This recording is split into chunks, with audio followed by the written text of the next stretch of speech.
Welcome to our second Dorset Workplace Experiences webinar in a series of three. And this one covers how to organise a work experience placement. So, in this webinar, we want to introduce you to a local head of HR who's going to share her story on why she gets involved with work experience. We're also going to introduce you to an assistant principal and careers leader from a local school. And we're going to offer some how to tips to make sure that if you decide to get involved, which hopefully you'll be inspired to do so after this webinar, you'll have the knowledge to get started. So, we're going to get started with our first speaker. We wanted to make sure that we gave you an employer voice in this webinar, and we wanted you to hear from someone who offers workplace experiences, has personal and professional experience, and has success stories within her business as well. So, Karen, over to you. Thank you, Laura. Good afternoon, everybody. The slides aren't coming up, I don't think, Laura. Oh, there they go. So thank you for inviting me to join. I do feel very passionate about work experience, I think, from a personal perspective, and I think that's sort of then gone on to sort of be embedded in where I work. So I'm the head of HR for Keith Spicer Limited. We're a manufacturing business, and for people that drink tea, probably know us best for Dorset tea, Tea India and Lancashire Tea. They're our brands that we make, but we're predominantly a private label business, local manufacturing business as well. So we offer work experience in our sites in Ferndown. And so I just wanted today to give you a bit of an overview from a company perspective, but also a personal perspective as well. So if we look at Google and we look at, I suppose, if you Google work experience, what is the definition of that work experience? It's quite long worded. So work experience involves going on a short-term placement with an employer to observe and work alongside people as they go about their daily tasks.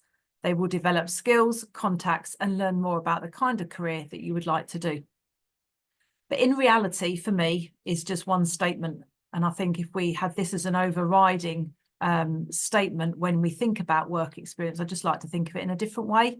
And that different way is a young person's career journey starts with work experience. That could be positive or negative. So somebody may go into work experience and hate it, and then that gives them that career journey to decide, I'm not going to go into that in the long term. So that last year at school, and if we think predominantly these work experience young adults are 16 to 18, and remember that sort of last year at school is pretty daunting. So the sort of points that we think about, we've got exams, we've got plans for that next stage in their life. Quite often young individuals don't know what they're going to do. So not having the plans is as daunting. And all of them are sort of that sort of last year, 2 years of their schooling are quite scary about what the next steps are before they go into the big wide world. So from a personal perspective and a company perspective, really, I suppose, well, why do I think work experience is so important? These youngsters are our future generation. And I've worked in this business for 15 years. And I think, we think we're all going to be here forever, but we're not. So it's about looking at those youngsters for our future. It's a fantastic way for young people to gain a valuable insight into the world of work.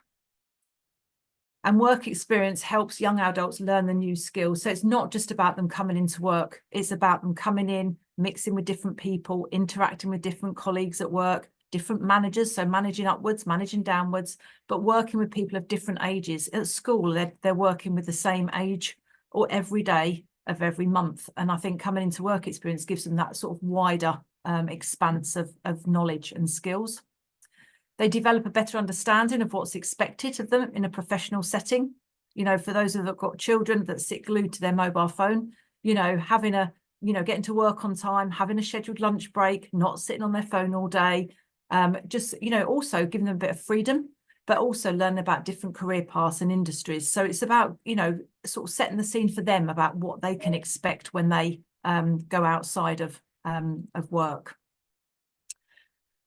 And also helping them make more informed decisions. Like I said earlier, it's not always about the positives. They may actually go into it. I had somebody last year, I think it was, that came in for an IT assistant work experience and actually phoned me this year to say that because we'd split the work experience, we gave them a little bit of IT and a little bit of marketing. They've actually decided to go into marketing as their career. So, it can work either way. So they may decide that the career path isn't for them after they've been with yourselves. So I try to look at, some businesses, and I've heard business within Dorset Chamber that won't offer work experience. I've sort of tried to look at the barriers that businesses face. And I think probably we can all relate to these. We're all too busy having somebody new, having somebody come in to do work experience. We think, oh my God, it's another chore. We've got to sit with that individual. And we're always too busy to do that. We don't get the buy-in from colleagues. This could always be a bit of a challenge if you're asking the wider team to support you. We sometimes, if we haven't got their buy-in, then that can make all the pressure on us during that week or 2 weeks. We might have had a bad experience. So I've had it in the past where we've offered work experience, turned down a number of work experience as a consequence of that. And then that one individual didn't turn up. So it was then too late to go back to the others. So sometimes we have bad experiences. We're concerned there is always a lot of red tape, and totally understandably so, around health and safety, safeguarding, and the legalities that go with it. And we can't always accommodate them for the whole time frame. So some saying that somebody's coming in for a week when you've actually got, say, hybrid working or something like that can be quite a challenge, thinking, how am I going to accommodate that person for the whole week or 2 weeks? And sometimes communication from young adults is difficult. I was just saying earlier, before everybody joined the call, I've got work experience starting next week that I've been very forthcoming in emails to them, but they haven't been very forthcoming back. So I've had to get in touch with their mum, who I think was a bit horrified that her son hadn't replied.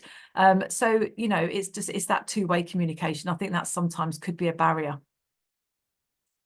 So the sort of benefits that I just sort of like to get across, and this is from a personal perspective, really, that I think that we've seen over the last few years, it's very rewarding. So young adults are so grateful to have this opportunity. I think there's a lot of difficulty now, I think, since COVID. There's a fewer businesses offering work experience, and therefore they're applying to lots of different businesses, and they know how hard it is to get that opportunity. So they're very grateful when they do. Work experience seems to be less. There's lots of young adults who can really bring something different to a company. So think of it in the way of, if you've got a project that needs doing, or in our marketing team, they needed a blog writing for Dorset Tea. Some of these individuals are really intelligent and have a real creative flair if you are looking for somebody in marketing. So think perhaps differently about a project or support that you need. They're very techie, these young adults as well, which I've noticed. And it also gives business a pipeline of talent.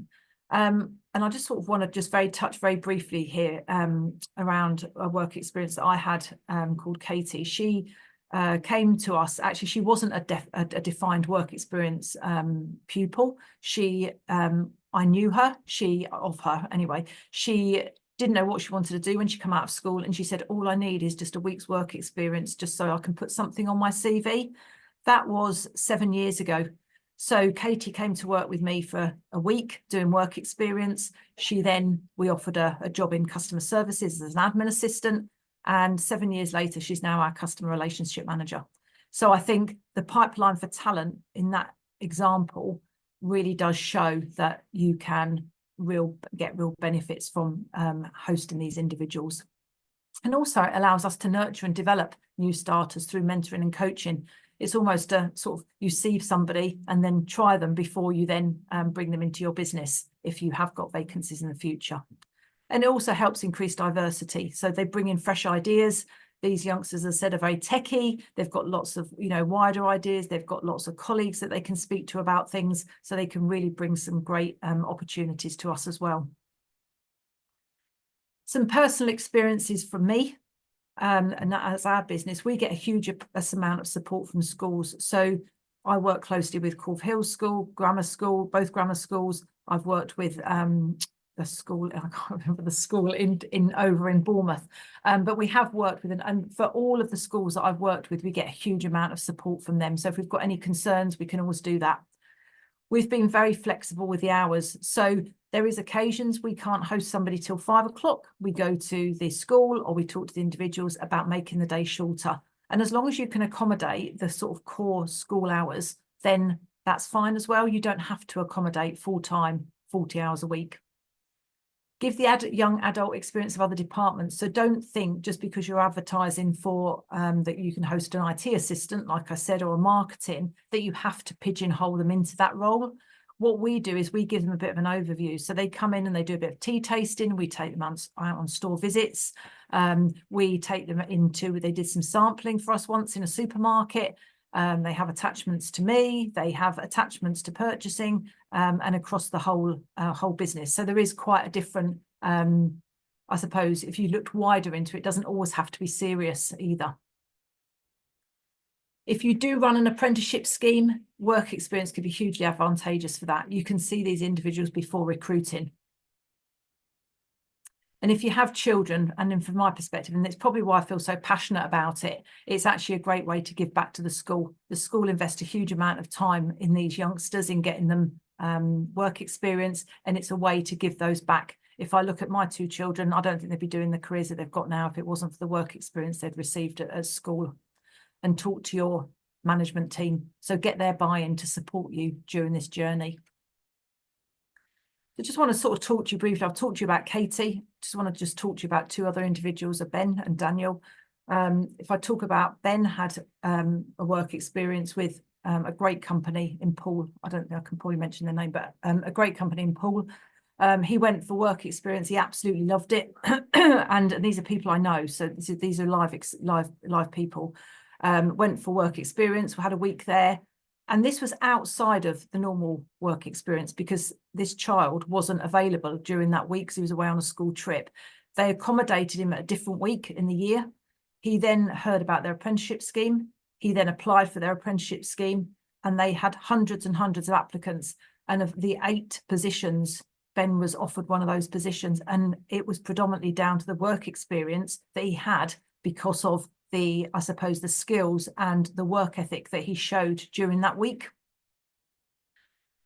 So that was one experience. And then I know of somebody else called Daniel that, again, had work experience, loved it. This was a varying work experience. So this was a lot bigger business that had lots of different departments. He had a day in each department, and then again applied for their apprenticeship scheme and was successful on that apprenticeship scheme. Now, this apprenticeship scheme was he had to get certain A-level grades, which unfortunately he didn't. So again, like some adults are not great in exam experiences and totally flunked his A-levels. So we had to wait 24 hours to hear whether that child had got that role. Now, that company offered that child that job, even though he didn't get the A-level grades that he wanted. And that was purely because what he'd done during that work experience. So I think the sort of try before you buy sort of thing can be so true in a work experience situation as well. So that's just a couple of experiences from my perspective as well. It's a bit of a whistle-stop tour, Laura, so I hope that was enough. That was perfect. Questions. Thank you, Karen. Yeah, if anyone's got any questions for Karen, Karen's going to stick around. If you could please put them into the chat bar, and we can either answer them on there, or once we finish recording, we will have that Q&A session as well. But that was really useful, Karen, just to hear your personal experiences, and the good and the bad as well, because it's not a perfect experience, but actually that's part of the learning curve, I think, for both the young people and us as employers as well. So no, that was really, really useful, and some really good hints and tips in there as well. So thank you very much for your time. We appreciate that. Thank you. Okay, so now what we're going to do is to give you a school perspective, because actually often, we can talk about work experiences and we can say about the benefits and how it can work with an employer, but actually it's really useful for you to know what happens from that school side. So I wanted you to hear from a local school with a particularly busy careers programme on how and why they offer workplace experiences to their students. So over to Katie, Assistant Principal at Magna. Hi, yeah, good afternoon, Laura. Thank you for inviting me today. And thank you indeed for this opportunity, because I think what is really important in work experience is that schools, academies talk to employers and vice versa to help both of us understand some of the challenges of organising work experience. And I think that insight into what they are on both sides really help us to come together and work together to get the best experiences for our young people. So work experience is now part of one of the Gatsby benchmarks. So in careers education, the Gatsby benchmarks were put together about 10 years ago now. And they came about from a research into the very best practice for careers education across the globe. And the 6th Gatsby benchmark is all about the experiences of work. So students can get experience of work in a number of ways, maybe just on a day visit. But as an academy, as Magna Academy, we really feel that that traditional placement, that work experience placement, is still really valuable. So spending a bit more time working with an employer and working with a company. So we do have the traditional, perhaps the traditional model, whereby we try and find places for all of our year 10 students during 1 week. Again, we look at our academy timetable, we look at our programme of study, and it does work quite well for us to hold this in the summer term, post all of the external examinations. So I think Laura's put up on the screen, I'm unashamedly advertising our 2 weeks for next year. So year 10 will be looking to find placements between June the 23rd and June the 27th of next year, and year 12 the following week, so June the 30th through to July the 4th. So a little bit about those year groups then. Year 10, we're looking at students aged between 14, majority would be 15 by the time they do their work experience. That's the first year of GCSEs. They're pretty much in the middle of their courses. They'd have another year to go before looking at post-16 courses. And year 12 are the first year of 6th form. And again, they're coming towards the end of their first year. So they are between the ages of 16 and 17, probably the majority of them are 17. And as we've just heard so eloquently, there's so many benefits for our students in terms of doing that work experience placement. So we work really hard as an academy to try and place all of our students. And I'm delighted that this year we've managed to work with local employers to secure placements for 90% of our year 10 students and for 100% of our year 12. So if this does, if any of you have worked with us, then we are, extremely grateful. And I think we are very aware that it is work for employers to work with our students. I think as well, the year 10 students, they are quite young. They are a little bit unworldly. They are a little bit naive at times. And I think that to get out of that academy setting, the school-based setting, and to spend a week in work is just such an important and beneficial experience in terms of gaining those, being able to work with other people from outside of their comfort zone. So for year 10, I think the real benefits are exactly that, taking a bit of a risk, working outside of their comfort zone, working with people they don't know. And when they come back, I mean, they are nervous, they're understandably nervous, but when they come back, they are so filled with confidence and excitement about what they've been doing. Year 12, being that little bit older, have got that greater independence, and we try the best we can to help year 12s perhaps find a placement that is more in line with careers ideas. So with year 10, we're a little bit more general. It's just getting that experience of the world of work. But with year 12, we do try and match up with employers that are linked to a potential course or a career that they want to do. So schools have different ways of organising work experience. A number of schools and academies now work with sort of third-party providers. But here at Magna Academy, we like to try and do that in-house. So we recruit our own employers, we liaise with you, we do all of the paperwork ourselves, and are that really important link between the student, the employer, and the parent. So we quite like to foster those relationships with you as employers and deal with you directly, not through a third-party provider. I'm not saying that the way we do it is any better than a third-party provider, but that's just the way that we do that. We want to build relationships with you and look at how we can work with you in our whole careers programme, not just the work experience week. Sort of hearing from our last speaker about emailing, with our year 10 students, we do try and liaise with the employer directly. It's all part of that learning curve, I think, for year 10s, for 14, 15-year-olds, that actually they do need to read their emails. And if they're going for a job, then they must check their emails. But in all reality, actually year 10 students don't use email. Email is now perhaps to them seen as being a little bit old-fashioned. So that's quite a big learning curve for them to actually know that the workplace still relies heavily on emails, both internally and externally. So we do quite a lot of work with the year 10s in terms of working with them to find a placement. And we do ask that, that you liaise with us as an academy, because what we don't want is for you to think that our students aren't interested. It's not that they're not interested. It's not that they don't want to respond to you. It's just they're not in the habit of doing that. And sort of this process is part of that learning journey for them. I think typically schools will have more year 10 students to place. So here at Magna Academy, we had 180 students that we work with. So again, working with each employer, the students and the parents, that is a really big job for us. And we actually start in September. So although the end of June might seem like a long way away, right at the end of the school academic year, the process does start at the beginning of September.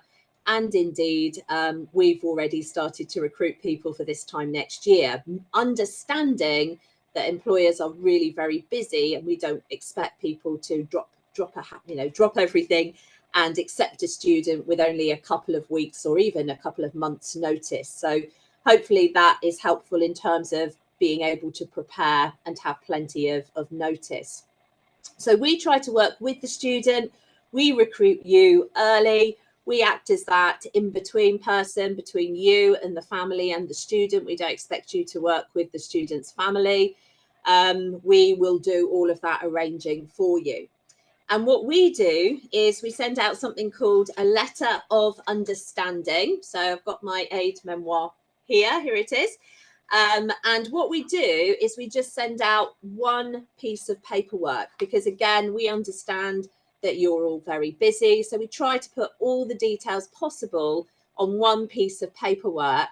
And we ask you for probably sort of the most obvious things, really. So we're looking for the name of your company, the address of your company, who best to contact, sort of any details that you have in terms of what you're going to be offering the student to do, what you expect them to wear. Will you be providing them with any specialist clothing? And in terms of sort of risk assessments and things, again, we try to keep that as straightforward as possible. We do ask you for your details about your liability insurance. Again, I'm sure you're aware of that. Yeah, that's pretty standard, I would say. We do ask that you ensure that anyone coming to work with you, that you do give them a proper induction, and that includes health and safety information. For young people, there are obviously requirements in terms of working hours. So we do ask that students don't work for more than 8 hours a day, between the hours of 6 o'clock in the morning and 10 o'clock at night.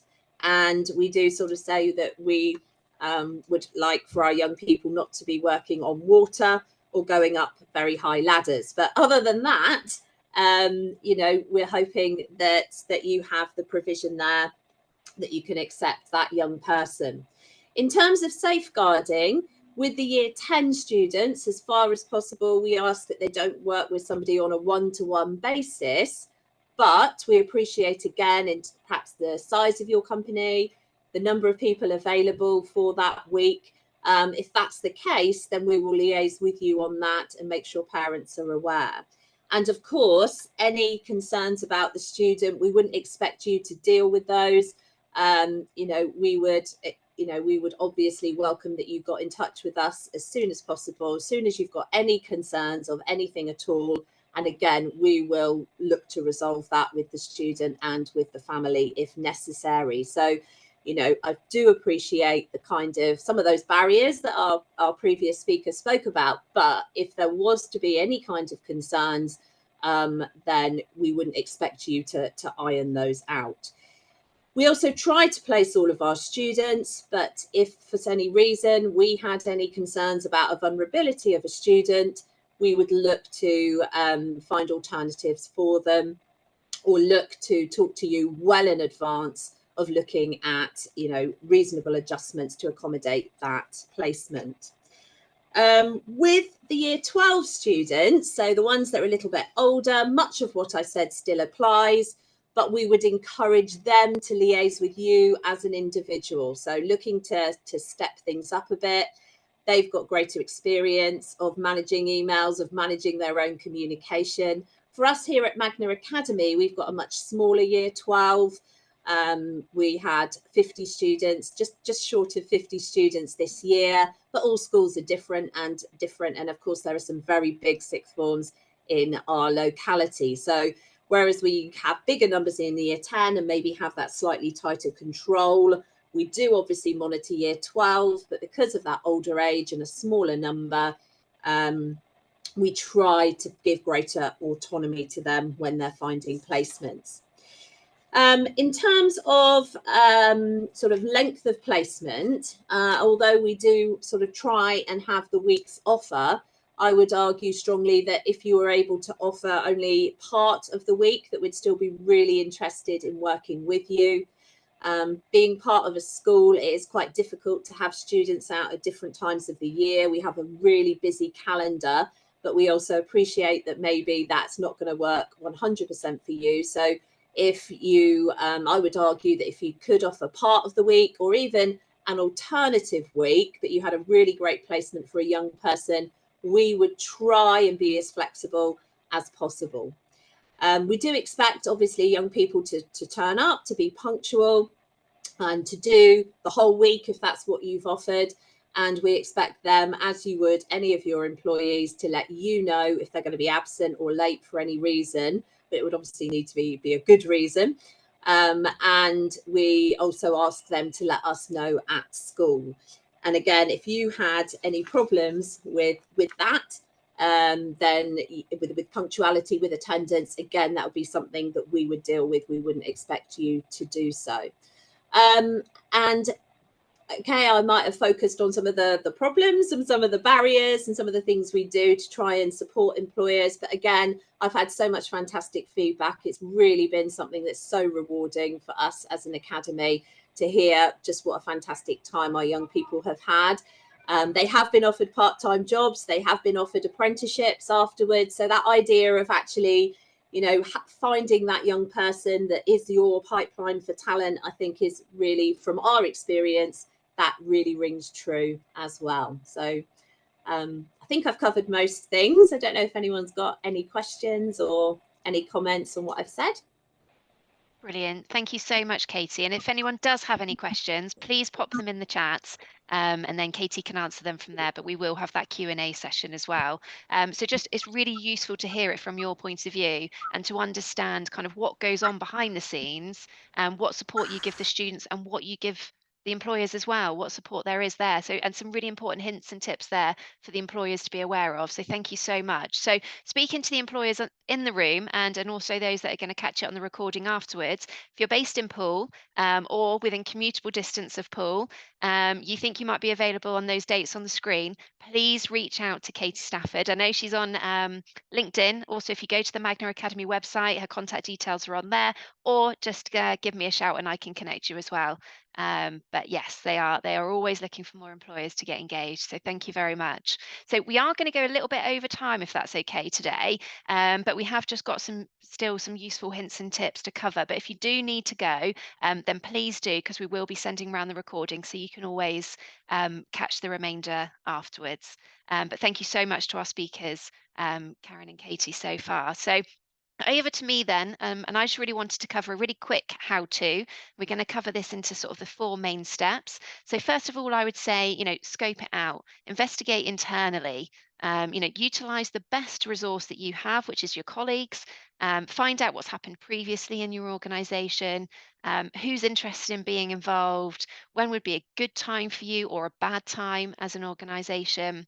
And then once you've looked internally, look externally. So look outside your organization. When do your local schools offer work experience? That's something that we're collating at the moment with our local schools, and we can share that back with you so that you kind of know the schools in your area, the schools that are commutable to you, when are they offering those work experience weeks? Now, next is the design part, the planning stage, if you like. And this is one of my favorite parts, I have to admit. Create a placement description, a bit like a job description, I suppose, and start sort of putting all those details in on the times, the days, descriptions of the types of activity. And then you can share that with any interested parties, and any sort of young people that might reach out to you. And then they can make sure that it's right for them before they commit. Also, start to compile a template program. Now, if you're being reached out to in, say, September, October, as Katie had alluded to, and your work experience person isn't until June, July, you're not going to know what live work's going to be coming in at that point. But if you just start putting together a template that can be adapted, ask your colleagues for ideas for activities, put them all into a bank of resources, and then you can utilize that and then build on it. And that's exactly what we've done. We've got a work experience student in next week. We've got that template. And actually, this week we've been able to go, right, what events do we have? What meetings? What webinars? Getting them involved in that. But it's been quite useful to kind of have that bank of resources as a backup. Um, think about the key skills that you need in your business, and what opportunities you could give the student to practice them. So for me, for example, skills like communication, research, data analysis, they're key here at Dorset Chamber. So we've started to think of different things that we can do, which will allow the student to practice those skills and demonstrate them as well, and perhaps reflect back on them when doing any future interviews or CVs or job applications. We do have some templates on our website as well to help you get started. So next, you're going to be delivering the actual program. My key advice would be to meet your student before they come into you, get to know them, their interests, and crucially, any support that they might need as well. You can check travel arrangements, emergency contacts, and things like that. Make sure you have that information before they're with you. And then when they start, make sure to give them a full induction, like you would a new member of staff or, an apprentice. Give them a tour, just make sure they feel comfortable where things are and they know who to go to if they've got any problems. And that's key. Um, Importantly, keep checking in with them during the placement as well, or give somebody responsibility to do that. Review if there's anything else that they want to learn, if there's anything else they want to practice. Make sure that they're feeling safe and comfortable throughout their placement as well. And often you'll find that the schools will reach out to you. It might be they want to come in and do a quick visit. They'll do give you a quick phone call, and they'll just want to be checking up and making sure the young person's okay. Um, and finally, once you've done your work experience placement, ask for feedback from everybody. So the student, um, the school, what was their feedback? And key, ask your staff, did it meet your objectives? Did the young person enjoy it? Is it sustainable to run it again? Because you want to be making sure that the program that you put on, um, it wasn't such hard work to put together that you're not going to be able to do it again. So, just make those tweaks that will make it easier, and more sustainable for you. And some of our top tips, I shared some of these last week, but appreciate that we have some different people with us today. So, why not have a dedicated shared email address? You may find that you're an employer of choice for these young people, which is great when you're looking to recruit them in the future. And so having this central mailbox can actually be really helpful. You can help organize your requests. It can be shared with other members of staff. You can put automated responses onto it, and it just ensures that continuity. And it's actually really useful for the school contacts, as well, so that they've got that one email address to save. And a web page is great as well, just to kind of set expectations and share the opportunities that you might have for them to get involved. My next piece of advice then is to review the calendar for the next academic year, work out any days that do or don't suit you, and then you know when to avoid. So as Katie said, some schools will have particular weeks when their students can go out, and unfortunately there isn't much flexibility on that because of their academic calendar and everything that they've got in. Other schools can be a bit more flexible. And like I said, we are collating all of this information. We'll be able to share that back with you. We've talked about that sort of template resources and that bank of resources, just to make it as easy for you as possible to run it again and again. And finally, check your employer's liability insurance. The majority cover work experience and under 16s coming on site, but make sure that you check it before you get too far into the planning process. Don't check the week before a young person's due to come and visit you, and check your risk assessments as well. So if you're not used to having young people coming on site, depending on the type of business that you are, just run it past your dedicated health and safety person, and just check that it is suitable for young people that haven't experienced your type of workplace before. I wanted to include this slide. I mentioned my colleague Helen is on the call from Dorset Careers Hub. Um, if you're not sure whether or not you can open your workplace at the moment, there are other ways that you can engage with schools, whether that be helping them strategically with their careers programs, attending careers fairs, delivering careers talks. So just reach out to us if you want to get engaged with young people in schools, but you're not sure how. There's loads of different options for you.